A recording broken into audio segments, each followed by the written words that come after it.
post. In today's episode, I'll be discussing whether or not these new signings will impress in the Premier League. But before that, as always, please like, comment and subscribe. It's very much appreciated and it goes a long way in helping me build a small community on my channel. We've recently just hit 340 subscribers. One of my ways of getting my main target, 500.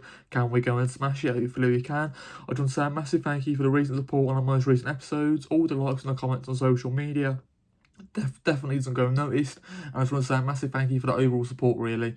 But let's get straight into the episode, shall we? Right then, the Premier League kicks off this weekend, okay? Literally, what, 5 days, and I just can't believe it. Generally, right, I'm so excited, and let's just go and talk about some more transfers, okay? Obviously, 2 weeks left until the transfer window ends, so let's talk about, obviously, the first player on this list, and that is Aston Villa trying to sign Zion Suzuki from Parma, the 23-year-old Japanese goalkeeper. And for me, signing him for 30 million is an absolute steal, just because he's both, you know, he's a mixture of both, okay, talents and potential. And for me, he's got a little bit of everything in abundance. He's okay with the ball at his feet. It's definitely improved throughout the years. He's pretty good doing that. You know, he's very good at coming out and claiming across. You know, he's very good at, obviously commanding his area. And for me, Zion Suzuki, he's definitely the, great player to sort of come in and almost replace Emi Martinez.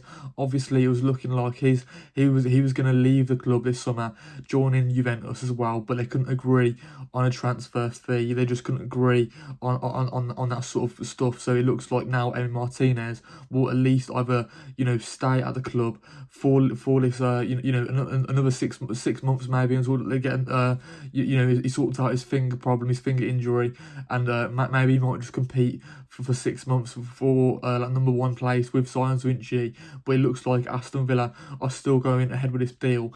For me, I think it's looking like it's probably a deal that they can't miss out on. For me, they can't let another club try and come in and sign Zion Suzuki. Obviously, he was very much rumoured to join PSG, but then that deal fell through as well.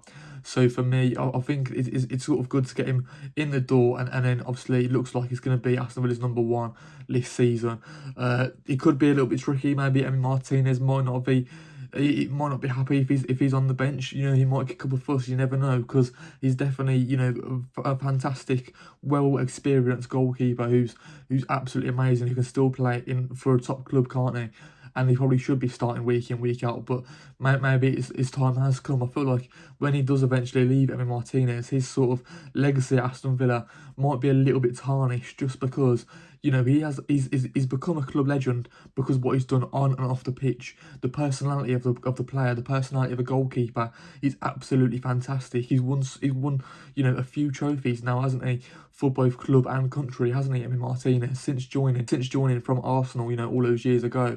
And he's absolutely brilliant, Emi Martinez. However, he's wanted to leave for the past 2 or 3 seasons now, hasn't he? He's always kicked up a fuss at the end of the season, wanting to try bigger and better things, hasn't he? There was rumours a few years ago that he wanted to join Man United. There was a rumoured fee of 40 million for like the 31-year-old. I'm pretty sure at the time. Obviously 2 years ago now. So you got to think to yourself, I don't know about Emi Martinez. Is it tarnished? Has he tarnished his legacy? I don't know.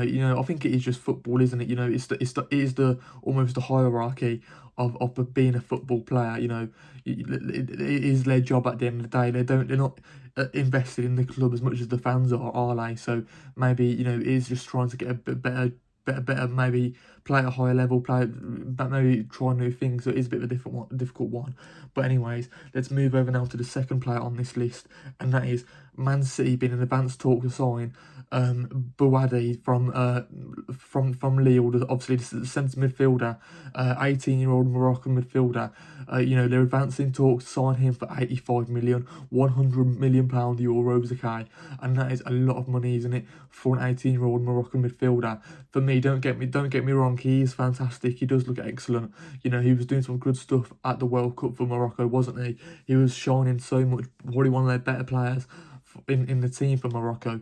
But for me, Bouaddi, that is a lot of money to spend on an 18-year-old, just because if he comes in sort of to almost replace Rodri, who looks to be off now to Barcelona, that deal looks like it's finally getting finalised. So if he's coming to replace, Rodri, alongside obviously Elliot Anderson, I feel like that it could be a good double pivot. But is he going to be starting week in, week out, Bouaddi? I'm not too sure. Under Enzo Maresca, maybe he might be able to develop him, maybe turn him into a Premier League player that can hit the ground running, have all these high expectations. He's very good with the ball at his feet. He's very good at making a pass. He's very good at tackling. He's an okay dribbler.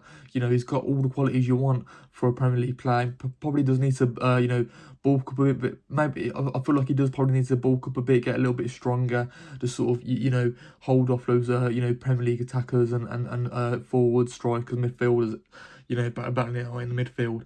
But I think this is a good deal overall. To sort of sell Rodri to Barcelona at his age, you probably could have got maybe another year or two out of him, but maybe he wanted to go back to Spain, his home country and whatnot.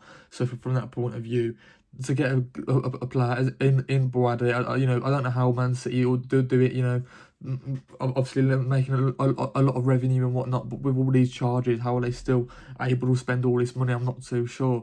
But either way, I think, having that sort of midfield two, Elliot Anderson, Bouaddi in there, I feel like, is he a little bit more of a defensive midfielder? I don't know. Or is he a number 8? I'm not, obviously, I watched him in the World Cup, but I'm not going to sit here and lie and say that I've watched him in League One. I'm not going to sit here and say that I've watched Lille that much last season. Might have watched him a few times in the Europa League or whatnot, but nothing too crazy. But again, is he more of a number 6? Is he more of a number 8? I'm not too sure. Maybe let me know in the comments down below. But let's say if obviously maybe he's coming to play a number 8 role. I just don't know. Is he good enough to be a defensive midfielder in the Premier League? He probably will be. But I don't know. I think at the 8, I think, splashing 85 million on 18-year-old, it could be a bit of a risk. I do like the signing, but it could be a risk just because he's had probably, one season for Lille. And don't get me wrong, it's probably better to jump on that train now and sort of, spend the least amount of money as possible, because if he's going for 85 million now, could you imagine what it'll be in a year's time, in 2 years' time? The money in football now is absolutely, it's gone crazy. So it's probably better to jump on that train and get the signing over the line. But let's move on now to the third player on this list, third and final player, and that is Pedro Neto, linked to a move to Al Hilal. And when we talk about transfers, we can't miss out the Saudi League, because the Saudi League are bringing in so many players, aren't they? And for me, they're always rumoured to sign some big players, and Chelsea are currently valuing Pedro Neto at 100 million. And again, when I was talking about the money for Bouaddi, 85 million, Pedro Neto being valued for 100 million is absolutely obscene. He's nowhere near that value. I don't understand. Maybe he's important to Chelsea, but £100 million important? I don't think so. No, thank you. For that price, is absolutely berserk. You can go and get way better players for that money. And then you got to think to yourself as well, obviously, this is a player leaving the Premier League. So for me, will Pedro Neto leave? I can't really see him leaving for... I can't really see him leaving Chelsea, because obviously he's more of a squad player now. He can also fill in a few roles. Apparently talking about him playing wing back, so we'll have to wait and see. They have signed 1 or 2 wing backs, haven't they? This season, haven't they? So we'll have to wait and see. Obviously, Reece James not being fit and all that sort of good stuff, or picking up a few injuries throughout the season. They probably do need a fullback in there, and I am quite interested to see how this Chelsea line does happen. For me, Pedro Neto as well. I can't really see this transfer going through. I don't think, and why like for me, I don't know. Ever since the Wolves days, he's been okay. He was fantastic at Wolves, but at Chelsea, he's done the bare minimum for me to warrant that £100 million move. But if they're willing to pay it, then we'll have to wait and see. Maybe he might join Al Hilal in the Saudi League. But yeah, before that, as always, please like, comment, and subscribe. It's very much appreciated. Goes along with having me build a small community on my channel. Recently just hit 340 subscribers, while on my way to getting 500. I'm gonna be doing like my pre-season predictions sort of video for the new season, of course, and the upcoming Premier League season. So we'll be doing that. Look out for that this week, so either Wednesday or Friday. But yeah, I hope you guys have a good rest of your day, and I'll see you guys in the next one. Peace out.